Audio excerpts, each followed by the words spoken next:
Buenas noches. Bienvenidos nuevamente a la Biblioteca de Diomedes. Hoy los invitamos a ¿qué ves cuando me ves? Viajeros, espías en nuestras tierras del Río de la Plata a lo largo de siglos y cómo eso impactó en nuestra autopercepción como sociedad y en nuestra identidad nacional. Aquí tenemos un mapa antiguo, un mapa del siglo XVI. Esto era cómo inicialmente se estaba avanzando en el conocimiento a partir de los descubrimientos geográficos de esa época. Nuestra tierra, que es una esquina maravillosa pero muy ventosa, fue objetivo estratégico para muchos europeos. ¿Por qué? Porque lo que se estaba buscando sistemáticamente era una vía rápida para llegar a las Islas Molucas, o sea, a las especies. Aquí tenemos la ruta de Magallanes. Previamente a esto estuvo el viaje que habitualmente no lo registran demasiado los libros de historia, que es el de Américo Vespucio en el 1502 a nuestras tierras. Pero ahí viene la pregunta, ¿por qué prácticamente los libros arrancan con el viaje de Solís, con el viaje de Magallanes y no con Américo Vespucio? Bueno, por una razón muy simple que es la que le vamos a ir explorando. Que gran parte de estos viajes eran, antes que nada, operativos militares, operativos estratégicos, operativos comerciales. Por ende, cuando alguien financiaba un viaje de estas características, no quería que dicha información fuese divulgada. La idea, cosa curiosa, es que también, como siempre, la información es poder. Entonces, tenemos que en el 1502 Américo Vespucio logra viajar hasta esta zona, define a el Río de la Plata con el nombre de Río Jordán. Es quizás el primer europeo que logra divisar el Cerro de Montevideo. Le da un nombre bastante interesante que alude a que es un cerro de tentaciones, lo cual es bastante humorístico, pero bueno, ese es el primer raconto que hay de Américo Vespucio en la correspondencia que se mantiene de él, que luego se ha ido datando y viendo las latitudes y se pudo verificar que había llegado básicamente hasta la altura de las Islas Malvinas. Como no logra encontrar el pasaje, retorna. Muy bien. Muy poco tiempo más tarde hay un segundo viaje que es el de Solís. Cosa curiosa, Solís era del otro bando, o sea, un español que logra preparar las naves en astilleros y obviamente los viajeros portugueses ya estaban notificados de eso y envían espías a sabotear sus naves, o sea, las naves de Solís. Se demora el viaje, logra llegar. Habitualmente en casi todos los libros de historia nosotros tenemos una descripción que es imborrable, que es que básicamente los charrúas no solamente asesinaron a Solís y 6 marineros más, sino que los devoraron. Eso es mentira. Más adelante les voy a contar por qué Félix de Azara logra demostrar de que eso es mentira. ¿Y por qué se miente? Que eso es lo interesante. Porque el tema de fondo es que cuando tú hacías un viaje de estas características, la idea es preservar la información y, cosa curiosa, ahuyentar competidores. O sea, que nadie más fuera a ese lugar. Entonces, si a su vez fracasabas, por la razón que fuese, era importante engrandecer al enemigo y al problema, porque no era que uno era un inútil, o que había hecho mal las cosas, sino de que obviamente la situación lo había superado. Entonces,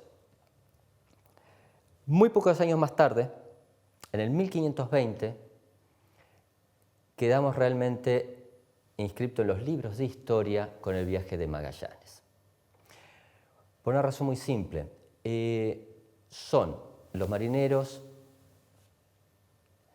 de Magallanes los que logran superar la denominación que le habían dado los marineros de Solís de al Río de la Plata llamarlo Mar Dulce.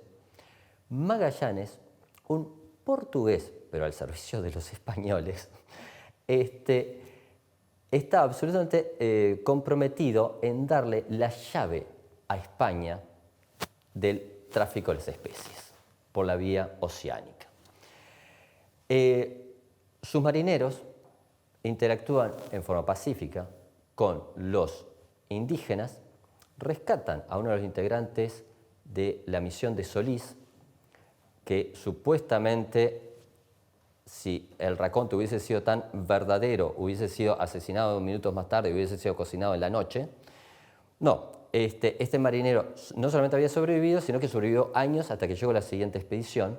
Y entonces, en ese proceso, el tema es de que logran comenzar a escuchar lo que a ellos les parece que son narraciones fascinantes de que había mucho plata, mucho oro, río arriba.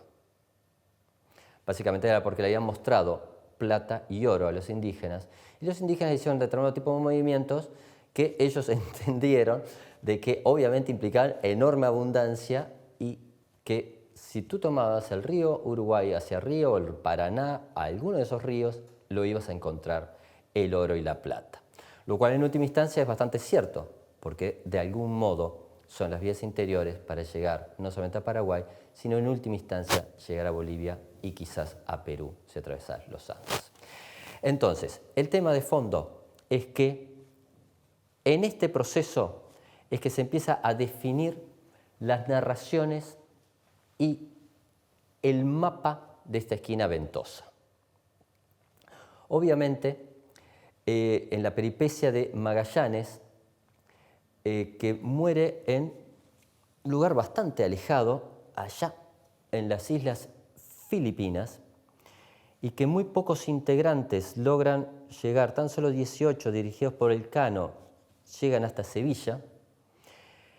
Hay uno de los sobrevivientes, es un italiano, Pigafetta, que es el que logra hacer el diario de esta navegación y es el que también tiende a hacer una descripción sustancialmente más exacta que las previas, pero de alguna forma relativamente casi fantástica de casi gigantes de la tribu guaraní, pero al menos sí reivindica lo pacífico de ellos. Entonces, en este proceso es que el Río de la Plata queda sentado en los libros de geografía y de historia, comienza lentamente el proceso de colonización y de afianzamiento de los procesos de descubrimiento. Ahí tenemos la misión de Garay, de Mendoza, las idas, las venidas muy accidentadas de la fundación de Buenos Aires. Y es ahí que pasa, tiempo más tarde, algo absolutamente clave para nuestra historia. En el 1600, en algo bastante insólito, pasamos a tener por primera vez en puestos de jerarquía a un criollo al frente de la zona. Estamos hablando de Hernandarias. Hernandarias es una persona absolutamente fascinante bajo cualquiera de los criterios que uno lo logre evaluar. Uno, por haber roto las barreras burocráticas y racistas de la administración colonial, pero mucho más porque él fue quizás la primera persona que logró hacer una lectura inteligente de nuestro ecosistema. Habitualmente en los libros uno verifica que es la persona que introdujo el ganado. Y uno dice, bueno, ¿qué tiene eso de llamativo? Es que él logró entender el elemento clave. Es básicamente un ecosistema casi deshabitado en el que era muy difícil convencer gente a radicarse en el lugar porque obviamente no había ni oro ni plata en abundancia. Hernandarias es la persona que logra fijar una idea clave. Si hay comida en abundancia, ya van a venir los colonos. Logra introducir el ganado más allá de la opinión del rey, que básicamente no le da demasiada trascendencia a todas las cartas que le manda. Logra entender de que este descubrimiento que él está haciendo, en realidad los bandeirantes, o sea, los portugueses, ya lo habían hecho, y que ya los bandeirantes ya se estaban llevando el ganado de las vaquerías del mar, como es básicamente se entendía esta área, y logra hacer algo absolutamente clave para nuestra historia. Es la persona que radica las reducciones jesuíticas en el Río de la Plata. Entonces, Hernandarias, en síntesis, logra introducir el ganado y es la persona que logra cambiar la concepción sobre los indígenas en esta área. ¿Por qué? Porque si bien es cierto que es ineludiblemente veraz de que la administración española a título expreso le confería ciertas dignidades a los indígenas, en la práctica eso tan solo estaba en el papel. Y la práctica de los colonos españoles distaba muchísimo del respeto a los indígenas. O sea, básicamente estaban reducidos a algo cercano a la esclavitud, por no decir directamente a situaciones cercanas al exterminio. Es con los jesuitas que eso se modifica radicalmente. Esto va a tener una trascendencia increíble para después entender los procesos del Río de la Plata. El elemento clave es que ahí ya estamos caminando a tener 3 espacios geográficos delimitados geoestratégicos en el Río de la Plata. Porque vamos a tener que los brasileños, o sea, los portugueses mejor dicho, van a haber armado el puerto de Colonia. Buenos Aires ya estaba funcionando, pero van a entender los españoles desde Buenos Aires que hay que hacer algo con la bahía de Montevideo porque si no es el próximo objetivo estratégico de los portugueses. Si portugueses y españoles están en esta batalla campal increíble para el contralor del estuario, ¿cuánto tiempo le iba a llevar a nuestros estimados británicos comenzar a enviar lentamente viajeros que llegasen a la conclusión de que no existía mejor esquina para que integrase los dominios del Imperio Británico que esta? Hay un fenómeno, adelantando un poco el tiempo, que es que para la comprensión de nuestra sociedad, e incluso aún más para comprender la revolución del conocimiento biológico, hay alguien absolutamente fascinante. Un militar español, ingeniero, cartógrafo, que en forma autodidacta caminó a ser uno de los mejores naturalistas que tuvo el Río de la Plata y que a su vez incursionó en la antropología. Estamos hablando de Félix de Azara. Félix de Azara tenía una experiencia de vida muy cercana al espíritu de la Ilustración francesa. Es enviado por la corona para delimitar de algún modo fronteras con el Imperio portugués y para verificar realmente cuál era la condición de estos territorios. Félix de Azara podría haber hecho esto en forma mecánica, rutinaria, pero esta tierra, en algo que después vamos a ver un poquito más adelante, logró surtir un milagro increíble. Hay textos de Félix de Azara que realmente queda clarísimo que odió parte de su estadía en el Río de la Plata y en Paraguay.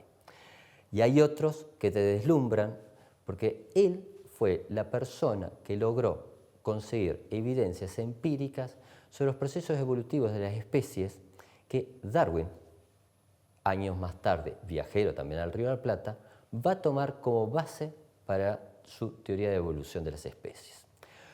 Los dibujos de pájaros hechos en acuarela por Félix de Azara siguen siendo una pequeña joya.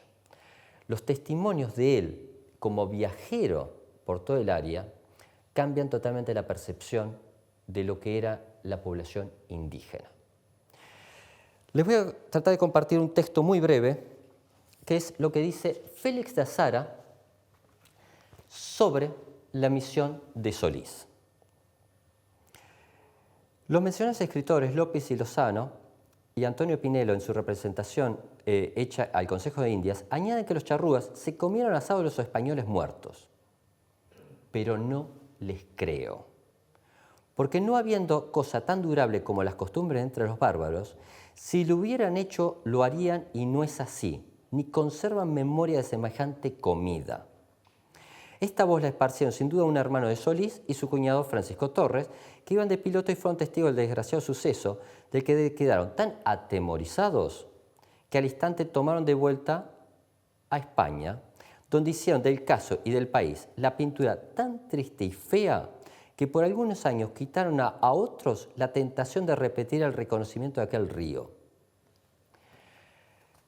Félix de Azara también está inscrito en los libros, pero de la mejor historia, porque eligió un lugarteniente para sus trabajos. Él, al igual que en Hernandarias, sabía que gobernar es poblar. Entonces, con las misiones jesuíticas de Batoví, contó con la colaboración de alguien que también nos va a ser muy cercano, que es Artigas. Artigas creció y se formó intelectualmente también con la influencia de Félix de Azara. Esto es interesante porque Félix de Azara va a tener muchos puntos de contacto también con Dámaso Antonio Larrañaga, el secretario de Artigas. Azara se interesó muchísimo en demarcar de que no habían sido los charrúas los que habían atacado a Solís, factiblemente habían sido los minuanes. Dámaso Antonio Larrañaga va a ser la primera persona que va a tratar de hacer un diccionario de nombres indígenas y va a ser un diccionario español chaná, que con pocos vocablos hasta el día de hoy se conserva, que son los pocos testimonios realmente de la cultura indígena del Río de la Plata. Estábamos en que esto es el proceso de la sociedad indígena que habitualmente demasiados testimonios de viajeros decían que eran bárbaros, sin ningún tipo de atisbo de civilización. Lo interesante es pensar que en 2 generaciones los indígenas lograron domesticar los caballos y que, de hecho, lograron ser mejores jinetes que los propios europeos. Cuando tú vas recuperando diversos testimonios de los viajeros, hay asombro de que los indígenas tenían mejor vista que los europeos, que montaban los caballos de forma tal que eran prácticamente invisibles, porque lo montaban prácticamente acostados. Entonces, en la lejanía, el europeo pensaba que el caballo estaba suelto y estaba siendo conducido por un indígena que era alguien que estaba haciendo vigilancia del área. Esto va a tener muchísima importancia cuando evaluemos los procesos de las luchas artiguistas. Habíamos visto de que los ingleses habían comenzado a llegar. Hay un testimonio de un hipotético geólogo británico que llega muy a principios del siglo XIX, muy poco tiempo antes de las invasiones inglesas, en una dualidad de comerciante y geólogo. Las autoridades españolas detectan de que, o creen, de que esa persona es obviamente un espía. Por supuesto que entonces lo relegan a una estancia en el interior, en La Valleja, porque lo consideran alguien peligroso. Lo interesante es que Mewey va a ser uno de los primeros testimonios de la vida rural en una forma extremadamente peyorativa de los criollos y especialmente de la violencia que tenían supuestamente los españoles hacia los británicos. Lo interesante es que en un lapso extremadamente breve, los británicos comienzan la primera invasión al Río de la Plata. En 1806, en una operación extremadamente casi de golpe de mano, se aparece una flota frente a Buenos Aires, toman rapidísimamente la ciudad, ayuda de que el virrey Sobremonte, que era la máxima jerarquía, apenas apareció la escuadra inglesa, tomó pies en polvorosa con partes del tesoro. Bien, el hecho concreto es que habíamos hablado de Colonia, Buenos Aires, Montevideo. Habitualmente te dicen que Montevideo es el puerto natural. Bueno, Montevideo es el que tiene la bahía natural. Tener un puerto en Montevideo implica mucho trabajo. Pero lo que sí claramente era el fuerte militar de los españoles, era básicamente el gran apostadero naval de los españoles. Entonces era donde estaban radicadas la mayor parte de las tropas, más que en Buenos Aires. Entonces, apenas llega la noticia de la invasión británica, en algo que es fascinante, no solamente las tropas españolas, sino los criollos consideran de que hay que lavar esa afrenta de que Buenos Aires haya sido invadido. La historia es muy simple, es una operación muy veloz, tropas menores en número, españolas y criollas, logran derrotar a los españoles, a los británicos. Bien, es por eso que Montevideo se llama San Felipe y Santiago, la muy fiel y reconquistadora. Los ingleses, en ese mínimo tiempo, sacaron un montón de conclusiones. Ya tenían un montón de informes de viajeros y a partir de eso concluyen, primer punto, de que había enorme expectativa para las mercaderías inglesas, de que si no hubiese venido el ejército desde Montevideo, ellos realmente se hubiesen quedado afincados en el Río de la Plata y que el Río de la Plata quizás no sea tan fácil, tan difícil de conquistar. Por ende, muy poco tiempo más tarde, preparan una segunda invasión. Esta vez, Bedford y Wheelock logran armar un segundo plan y es, con sustancialmente mayor cantidad de tropas, invadir directamente Montevideo. Cuando llegan las tropas británicas, la ciudad de Montevideo se prepara para una lucha a muerte. Cuando uno dice esto, dice, bueno, eso es quizás una metáfora. No. Para dar un ejemplo casi menor, Hospital Maciel se llama así porque la persona más rica de la ciudad era Maciel. También se ha dicho de paso, era el principal traficante de esclavos, pero también era el mayor filántropo de la ciudad. Y él, de su propio patrimonio, paga el formar un regimiento. Uno diría, bueno, ok, tiene dinero. No. Él fue al frente de sus tropas y muere en la batalla del Cardal. Artigas sale a relevar tropas al interior y logra juntar una partida de 300 gauchos, a los que se agregan, insólitamente, los presidiarios que quieren ser liberados, pero para luchar contra los ingleses. Cosa curiosa, y esto va a ser interesante para después ir demarcando civilización y barbarie y por qué las diversas versiones, son esos presidiarios los que quieren apuntarse con las tropas artiguistas también, porque es el único líder que están confiando.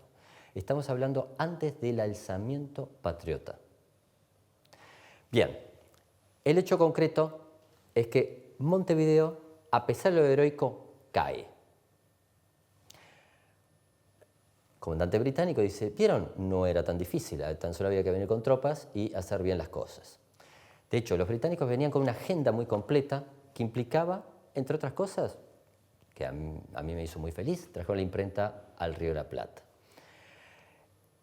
Aparece la Estrella del Sur, una edición bilingüe del Southern Star, para pregonar las libertades británicas y las ventajas del libre cambio y de salir del modelo español ya. El hecho concreto es que en Buenos Aires saben de que vienen también por Buenos Aires. El dirigente británico arma su cruzada contra Buenos Aires absolutamente confiado de que esta vez también va a ser un paseo conquistar Buenos Aires.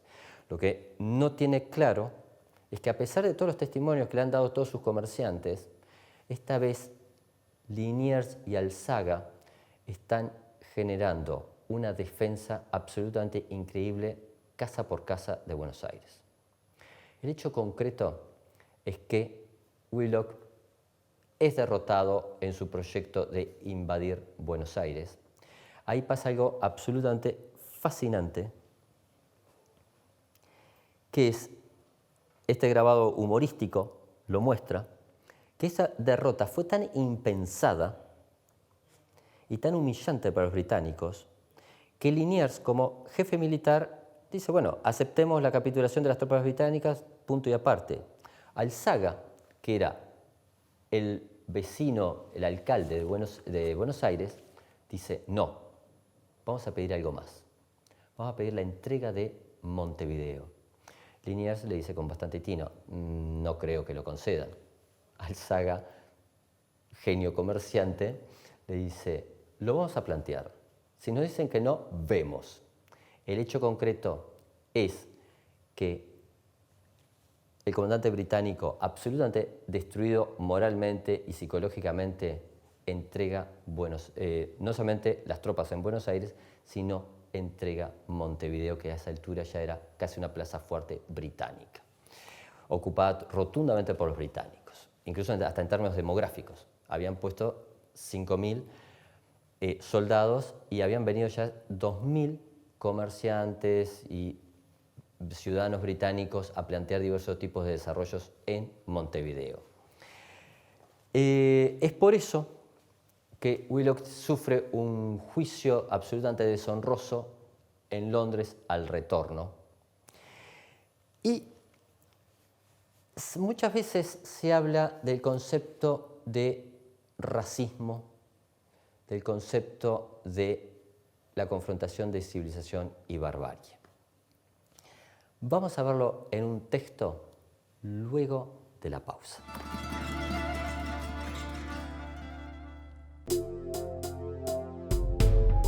Existir Sociedad Anónima es el único importador oficial de repuestos Jack.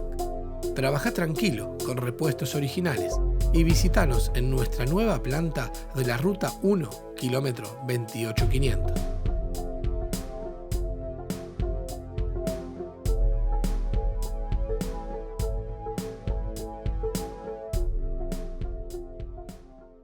Vengo a traerles un desafío.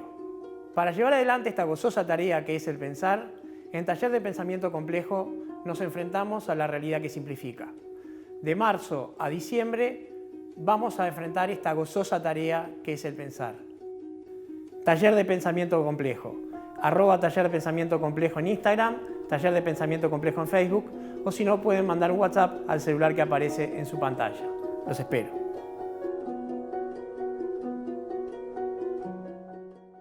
Vuelen a cedro sus manos. Carpintería en maderas Herc. Placares de cocina y dormitorios. Muebles de diseño y restauración. Trabajos garantidos. Responsabilidad y puntualidad. Comuníquese al 095-465-880. Carpintero. Lindo oficio. Carpintería Herc. Carpintero, lindo oficio. ¿Quién no lo quiere aprender?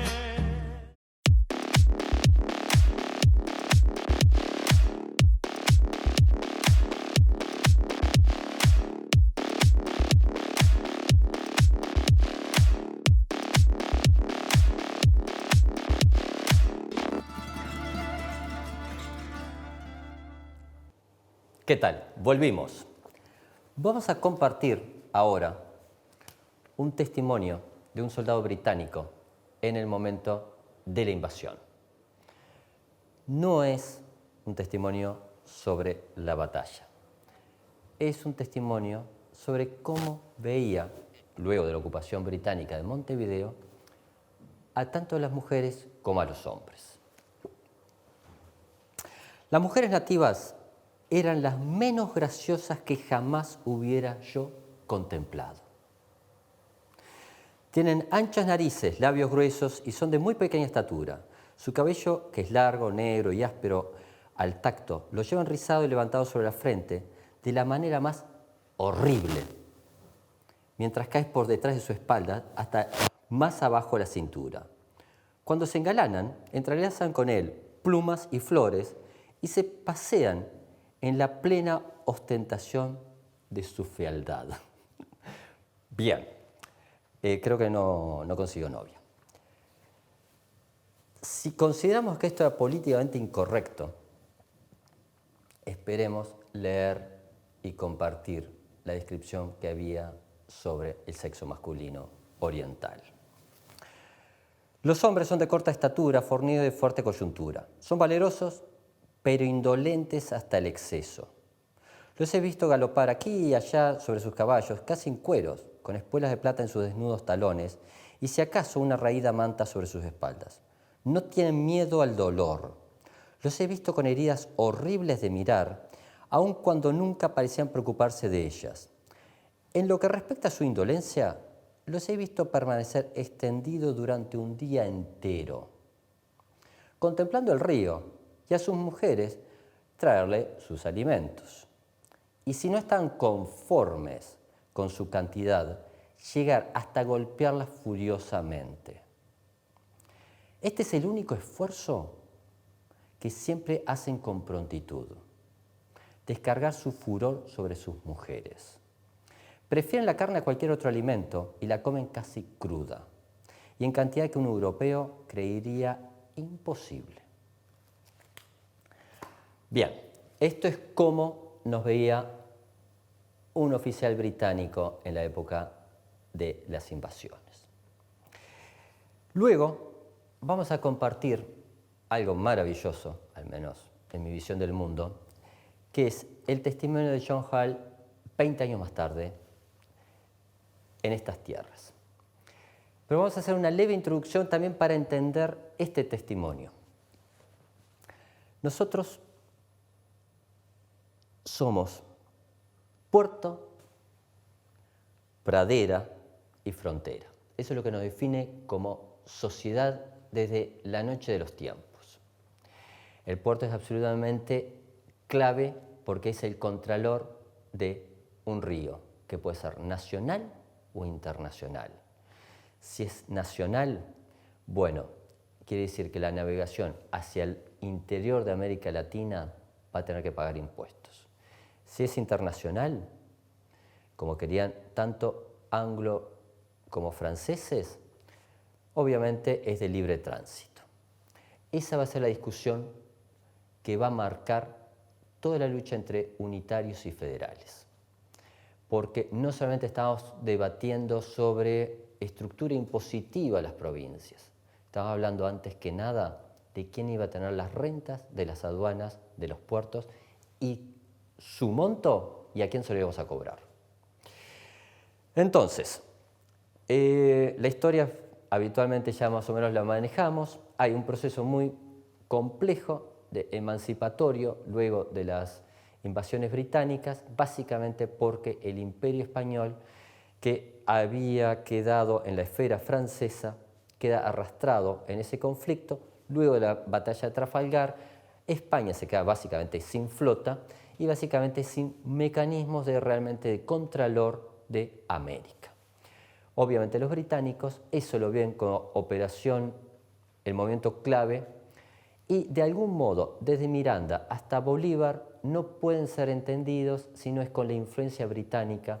Las invasiones británicas al Río de la Plata no pueden ser entendidas si no se ve el mapa de cómo el Imperio Británico mueve sus piezas.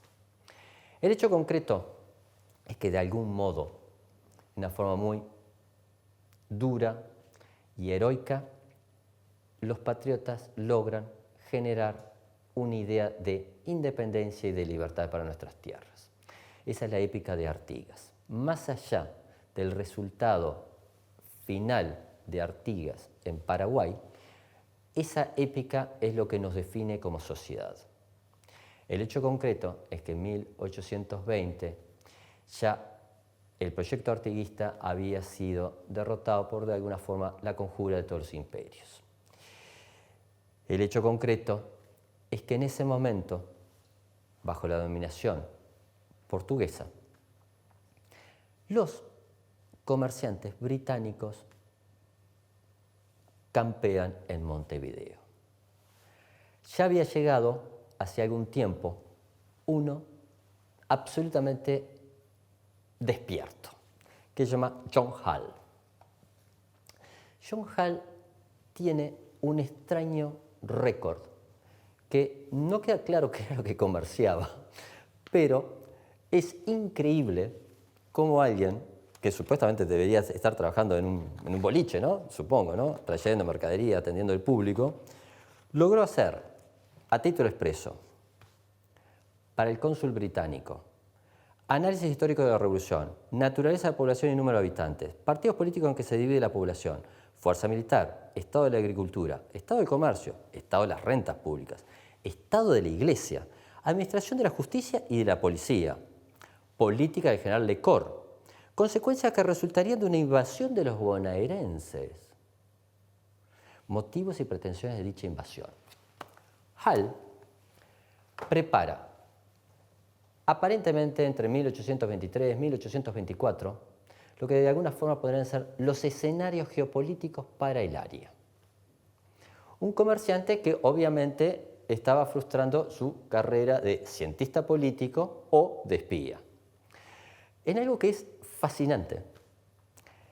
Este testimonio se conoce porque Pivel Devoto, el profesor Pivel Devoto, adquirió el original a mediados del siglo XX. Recién es publicado por el gobierno uruguayo en 1985.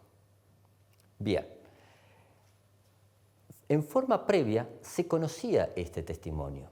Lo gracioso es que aquí había un problema de derechos de autor. ¿Quién firmaba este informe? El cónsul británico Hood. Qué cosa curiosa, había tomado el informe del comerciante, que está de algún modo manuscrito, y lo había asumido como informe propio para enviárselo a Lord Canning y para que Ponsonby lo tuviera como insumo de inteligencia. Ahora bien, este es el amigo Canning. Para las personas que caminan algo por Montevideo, pensemos que el sitio clave, desde el punto de vista simbólico, es, aparte de la estatua de General Artigas, es al final el obelisco. El obelisco, cosa curiosa, no es un monumento pagado por el Estado uruguayo, como era lo que yo había supuesto, sino que fue pagado por el sistema financiero radicado en Uruguay. Y las avenidas es Lord Ponsonby y Lord Canning. Digo esto para tomar un poco idea de que, en términos simbólicos, entre Ponsonby y Canning definieron lo que algunos humorísticamente llaman el experimento Ponsonby, o sea, la República Oriental del Uruguay y la Convención Preliminar de Paz de 1828. Ahora bien, ¿qué es lo que les dice Hull a sus superiores sobre este lugar? Porque también es interesante, porque muchas veces cuando se habla de la tierra purpúrea, la tierra que perdió Inglaterra, y lo bien que nos hubiese ido si los británicos se hubiesen quedado fincados, si no los hubiesen echado, y lo bien que nos hubiesen tratado, está bueno compartir esto, que es lo que realmente los ingleses pensaban de nosotros. Los criollos nacidos en el país son valientes, pero no son sanguinarios, aunque en el vil oficio de la matanza de ganado casi diaria ellos derramen sangre con la mayor indiferencia y valoricen poco la vida humana. Desde su más tierna infancia, todos los criollos están acostumbrados al engaño, la mentira y la adulación. En su educación no estiman la integridad moral, la verdad y el puntual cumplimiento de cualquier compromiso. Consideran que estas formas son cosas de prejuicios de los europeos. Efecto de una simple debilidad de disposición y de una educación supersticiosa. consideran que la persona que sacrifica sus intereses por su formación y el sentido moral de su obligación es un buen hombre, pero un gran necio. Les conté de que hay un exhaustivo análisis de las finanzas, de las riquezas, del territorio, etc. Y acá viene un elemento clave, que es cuál es la versión de Hall sobre, de alguna forma, lo que quedaba en 1824-1825 de los resabios de la gesta artiguista. ¿Quiénes eran los artiguistas? Para Hall, lo define de esta forma. Los patriotas, aunque unidos en su oposición al gobierno brasileño, están extremadamente divididos en otros puntos. Las clases bajas de la campaña forman la fuerza militar de esta facción y son adictos a la causa del general Artigas y sus oficiales. Su sistema favorito es la total independencia de todos los otros países, la destrucción o división de todo rango o propiedad y la introducción de la igualdad sobre la base que todos sean igualmente pobres. Confiesa que prefieren en ranchos de paja y barro a las casas de ladrillo y mezcla y a las ciudades, que les gustaría arrasar y destruir todos los signos de la riqueza y civilización. Su único deseo es conseguir ganado en abundancia y libertad para matarlo y comerlo a discreción. Son licenciosos y holgazanes, aficionados al vagabundeo y bohemia de la vida militar. Pregonan la libertad e independencia, entendiendo por estas la libertad de comer toda clase de excesos impunemente. No se somete a ninguna autoridad y sí solo a la que concedan sus jefes militares. Estos jefes casi siempre pertenecen a sus propias filas y se eligen por su valor personal y su notoria sangre fría. El que ha matado más viejos españoles, ha quemado más casas, desenfrenadamente ha matado más ganado, robado y violentado más familias. El que se ha peleado con su comandante en jefe, reñido o asesinado más camaradas, estaba en condición de promoverse y frecuentemente se designaba a sí mismo como capitán de un pequeño grupo de descontentos que por amor al cambio y esperando un pillaje mayor se ponían bajo sus órdenes. Eso es la descripción que da Hall de las tropas artiguistas, del espíritu artiguista. Sería interesante entonces cotejarlo con los propios testimonios de otros viajeros británicos como Robertson o como el propio testimonio de Dámaso de Antonio Larrañaga, cuando evalúan desde muy diversas vertientes el espíritu ascético, estoico de Artigas y de su campamento de purificación, cuando analizan el proceso del éxodo, porque difícilmente un pueblo siga a un caudillo dejando todo atrás si realmente eran tan sanguinarios, tan bárbaros y tan violentos como decía Hall. Pero lo interesante es que esto no era desinteresado como tantos otros testimonios, porque de alguna forma el artiguismo implicaba con su proyecto de la Liga Federal de que el río Uruguay no era internacional, algo que los ingleses jamás iban a permitir. Bien,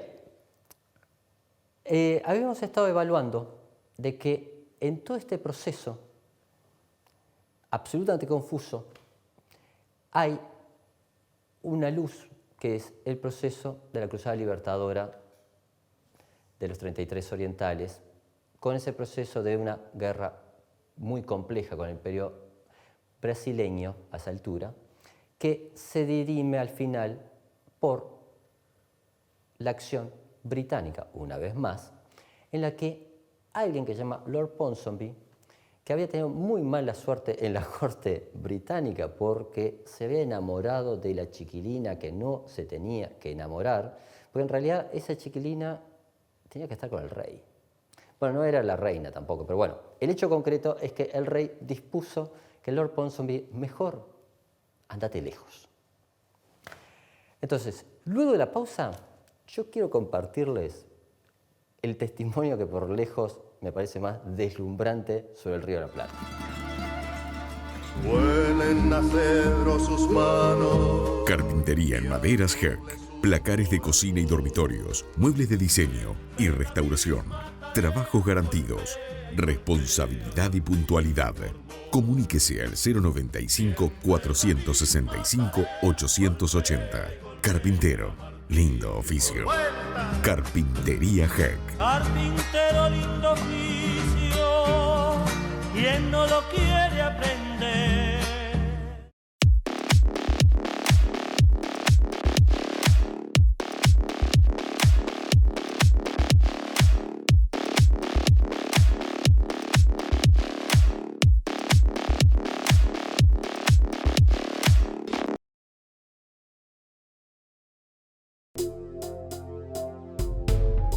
Existir Sociedad Anónima es el único importador oficial de repuestos Jack. Trabaja tranquilo con repuestos originales y visítanos en nuestra nueva planta de la Ruta 1, kilómetro 28500.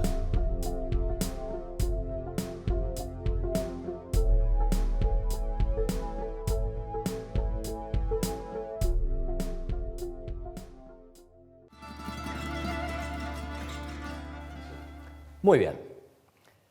¿Qué ves cuando me ves? Cuando la mentira es la verdad.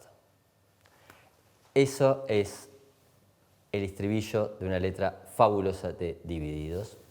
Y es a partir de eso que quiero que piensen en lo siguiente. El compañero de trabajo de Lord Canning era Lord Ponsonby. Ya habíamos visto de que había tenido mala suerte y había sido deportado al Río de la Plata. Llega aquí y en primer destino es directamente en Buenos Aires. Lo primero que él escribe es esto. Buenos Aires es el lugar más despreciable que jamás vi. Me colgaría si encontrase un árbol apropiado. Nadie vio un sitio tan desagradable como Buenos Aires. Suspiro cuando pienso que tendré que quedarme aquí, en este lugar de barro y osamentas pútridas, sin carreras, ni caminos, ni casas pasables, ni libros ingleses, ni teatro soportable, nada bueno como no sea la carne. Además, la jactancia republicana, con todo su vigor, lo hace intolerable a este sitio. Bien, esto es lo que pensaba realmente Ponsonby de estas tierras, porque, cosa curiosa, Buenos Aires y Montevideo en aquel momento eran extremadamente semejantes. De hecho, hay decenas de testimonios de que sí, hablan de que es rotundamente un dato real, de que si caminas muy pocos metros de las murallas de Montevideo, lo que te aguardaba era un enorme cementerio de reses que estaban siendo devoradas parsimoniosamente por perros cimarrones y pumas. De hecho, hay varios viajeros que hablan de leones en las afueras de Montevideo, que bueno, obviamente es el concepto de un puma para un francés. También los jaguares existían en aquel momento, más allá de que fuesen efectivamente jaguarites, pero bueno, el hecho concreto es que la fauna del ecosistema era absolutamente distinta a la de hoy en día. Bien, Ponsonby logra, a pesar de toda su oposición absolutamente negativa sobre estas tierras, logra una solución brillante, al menos para el Imperio Británico. Es pradera, frontera, puerto. Ok, hagamos un estado hipotéticamente independiente entre Argentina y Brasil. Lo suficientemente débil como para que no sea amenaza para ninguno de los dos y con un puerto que sirva de base para los comerciantes británicos. Y que esto sea la clave de que el río de la Plata y el río Uruguay sean ríos internacionales. La solución era brillante. Como toda buena solución, tenía detalles formales menores. De hecho, los ingleses habían meditado sobre que, bueno, esto cómo se va a llamar, y el estado de Montevideo, no me la compliques mucho más. Por alguna extraña razón, esa idea queda en desuso y queda, más que un nombre de un país, la dirección de un país. Esto es algo debatible, pero Uruguay tiene una muy discutible fecha de independencia. De algún modo, cuando se queda laudada la Convención Preliminar de Paz, el 4 de octubre de 1828, básicamente lo que estaba eran los dignatarios brasileños, argentinos y Lord Ponsonby. No había orientales. Pero el hecho concreto es que nosotros, de algún modo, quizás por esa herencia artiguista que no queríamos a ninguna potencia, que queríamos ser independientes, es cierto que no era la Liga Federal, también es cierto que éramos distintos que el resto, también es cierto que teníamos una identidad absolutamente propia y no negociable. El hecho concreto es que empezamos a caminar en una forma muy complicada a hacer algo por estilo a un país independiente.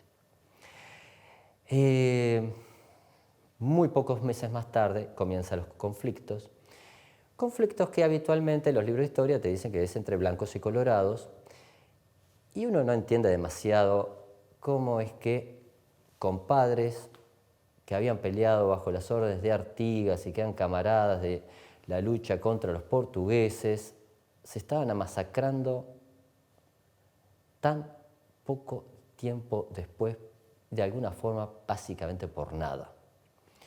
Bueno, el tema es que lamentablemente éramos víctimas de un juego geopolítico, no solamente del Río de la Plata, que lo ves en toda América, entre la causa europeísta, la causa criolla. Lo interesante es que obviamente los bandos no están tan claramente delimitados, entonces encontrás a un gaucho criollo como Rivera, que se lleva muy mal la mitad de las veces con los delegados franceses, ingleses y sus abogados tipo los Herrera, en el bando unitario, cuando en realidad quizás él era bastante más federal que unos cuantos federales. Y Oribe, que era un tipo tan estricto y tan apegado al código militar europeo, que parece tan civilizado en todo, y que es el que realmente logra generar la libertad para los esclavos en este país, estaba del lado bárbaro, del lado federal. El hecho concreto es que Montevideo pasa a ser la nueva Troya. Pocas veces en la literatura me parece que hubo un título tan exitoso y fascinante y bien colocado como el libro de Dumas, que se llama Montevideo o la nueva Troya. ¿Cómo es posible que el autor, que era de alguna forma el bestseller francés, que jamás había llegado a América, narre con tantos detalles cómo es un puma en un arroyo?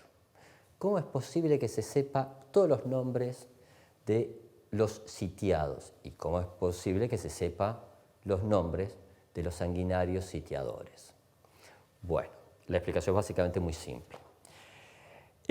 Montevideo era el puerto dominado de alguna forma por la escuadra anglo-francesa, y esta ocupación militar, que al principio había sido una excelente idea, porque bueno, claro, permitía entrar mercaderías, seguirlas pasando de contrabando por todos los ríos interiores, empieza a ser al final crecientemente gravosa para la flota, porque no tenía sentido estar empantanados en una guerra que ya estaba durando años y años y años. Se estaba acercando a una década de un conflicto que parecía absolutamente interminable.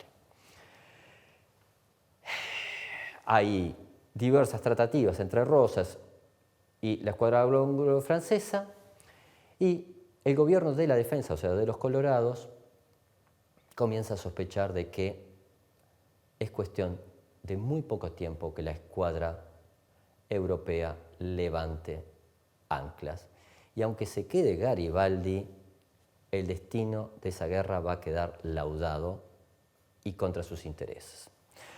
Entonces, envían a un general que es una persona absolutamente clave en nuestra historia, que es Melchor Pacheco, a París para que haga lo imposible, que haga lobby ante la Asamblea francesa y ante el pueblo francés para que no abandone la causa de Montevideo sitiado. Eso solamente se podía hacer si se presentaba ese conflicto, no como el de unos comerciantes que no quieren pagar impuestos, eso no tiene gracia. Pero si yo te planteo que ahí está cifrado el conflicto entre la civilización y la barbarie, entre Troya y los griegos, que esto es, desde la época de Homero, no hay páginas tan heroicas como las del Montevideo sitiado, quizás algún ciudadano francés diga, bueno, vamos a darles un poco más de ayuda y un poco más de tiempo.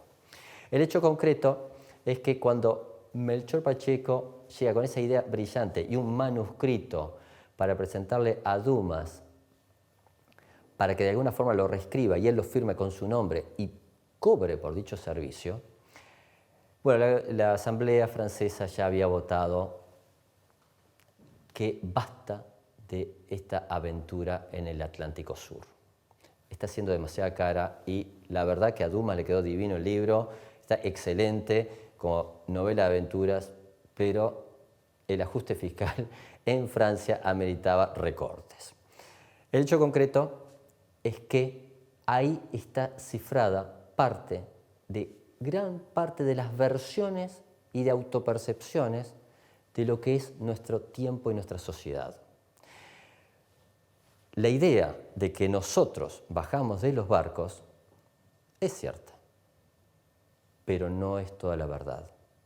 Gran parte de la población es mestiza con las etnias guaraníes, gran parte vino en procesos aluvionales de otras partes de América, que habitualmente se privilegia nuestra herencia europea, es un signo de los tiempos y del modelo cultural, no necesariamente solamente lo demográfico. Pero el hecho concreto es que ya está en nuestro ADN que somos esa raza cósmica, que somos la mezcla de todos esos procesos aluvionales. Claro que en el larguísimo proceso de formación de identidad, el hecho que hayamos sido el debate entre civilización y barbarie va a tener en 1877 un momento clave, que es de que un unitario, un argentino, va a escribir quizás uno de los mejores panfletos sobre la identidad uruguaya. Es Ángel Floro Costa que va a escribir Nirvana. En Nirvana se presenta esta tierra como una tierra absolutamente promisoria de oportunidades a cualquier inversor extranjero, en el que todos los derechos son respetados, de que es una sociedad civilizada, de que somos educados, y mucho más importante, de que él tiene que decir la verdad. ¿Y la verdad cuál es? De que Uruguay solamente tiene un problema. Ese único problema son, paradójicamente, nuestros vecinos, que tanto argentinos como brasileños son la fuente de todos nuestros males. Cuando muy poco tiempo más tarde, en realidad en menos de una generación, ese entramado increíble que fue la República Ballista, en el que se da amalgama entre todas las vertientes de nuestra sociedad y de alguna forma se llega a ese pacto fascinante que es la Constitución del 18 y pasamos a tener un Estado realmente operativo que realmente está apostando por el bienestar de sus ciudadanos y a su vez hay garantías electorales. Y es verdad, no es una sociedad perfecta, pero es una sociedad en la que de alguna forma se llegó, más que a un pacto, se llegó a un consenso muy fuerte sobre convivencia. Van a venir otros viajeros. Va a venir Milton Bancher, va a venir Goran Lindahl, que de algún modo nos van a estar hablando de un país modelo, de un país de referencia a nivel mundial. Entonces, de la noche a los tiempos de unos bárbaros absolutamente salvajes, porque esa es la descripción que nos dan los británicos, estamos llegando a este momento increíble en que incluso Eric Hobsbawm te va a decir de que la sociedad uruguaya a principios del siglo XX fue una de las escasísimas democracias básicamente reales que hubo en el planeta. Entonces, es muy lógico que nosotros sintamos orgullo de ese país, está muy bueno que lo sintamos, pero quizás el poner tanto el acento en la excepcionalidad uruguaya y el decir que en realidad nosotros no tenemos nada que ver con América Latina, va a terminar en lo que quizás sea una especie de síndrome de que nosotros no somos latinos. Entonces, quiero compartir, medio como para poner un broche a esto, algo absolutamente extrahistórico, pero yo creo que es de la mejor sociología. Hay una fabulosa letra del Cuarteto de Nos en la que nos acerca estas coplas. No me jodan más, no somos latinos. No me jodan más, no somos latinos. Yo me crié acá, en la Suiza del Sur. En Colombia me decían gringo, o alemán en Santo Domingo. Ni en Honduras, Panamá y Venezuela, Uruguay ni sabe dónde queda. Prefiero hablar con un filósofo sueco que con un indio guatemalteco. Y tengo más en común con un rumano que con un cholo boliviano. Y cuando leí Las venas abiertas, que era un bodrio, me di cuenta, a la cuarta hoja me dormí. No me jodan más, no somos latinos. Yo me crié acá en la Suiza del Sur. Uruguayos, a gozar. Muchas gracias, muy buenas noches.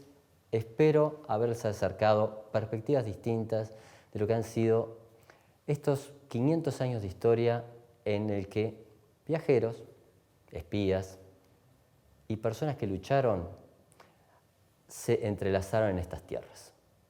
Muchas gracias. Y no se olviden, cultos para ser libres.